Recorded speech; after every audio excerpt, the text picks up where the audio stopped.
Can you see the tent in that photo? A homeless person is using a white tarp to hide their tent to camouflage with the snow.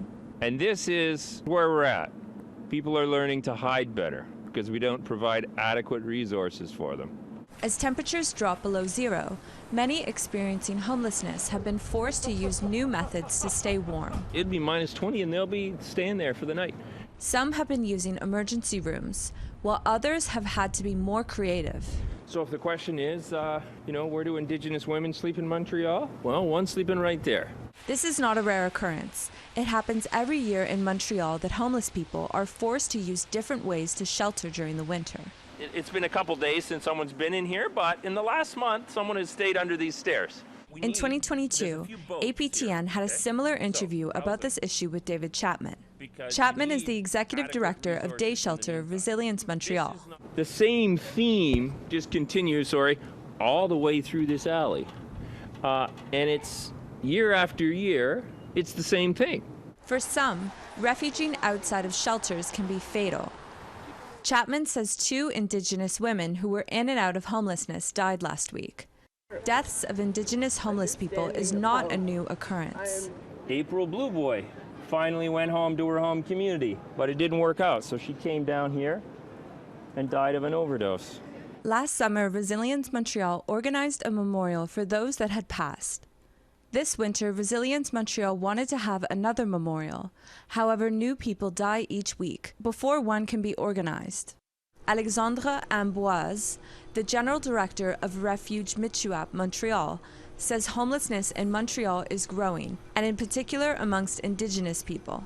Ce qu'on constate aussi dans nos statistiques, c'est que j'ai de plus en plus d'Autochtones finalement qui viennent, mettons, à Michuap ou dans d'autres services ailleurs aussi. Ambroise believes there needs to be more emergency resources for the homeless. Quand on est à pleine capacité, on essaie de trouver, mettons, une autre place pour, mettons, on a 5, mettons, qui viennent, mais on est déjà plein.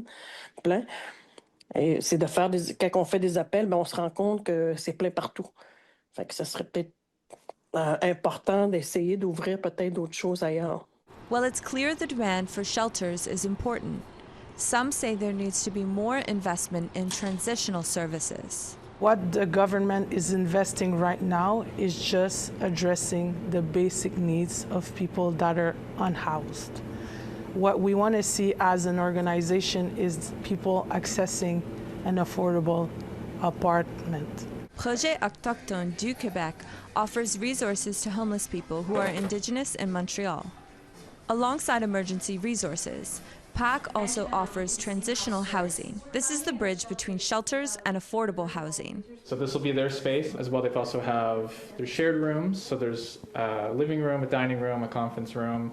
Quebec and Ottawa announced $115 million in June of last year to develop 51 emergency and transitional housing projects in Montreal over 2 years. Even with the 150 millions, it's not addressing the needs of all people on the street right now. PAC Executive Director Stacey Boucher Anthony says last year the Quebec government cut $1.2 million in funding for PAC. We're barely meeting the basic needs. So how much would be needed to adequately offer enough shelter, transitional housing, and social housing in Montreal? We need to double the sum that is invested every year. Even with this funding, Boucher Anthony says it would take generations to eradicate homelessness in Montreal.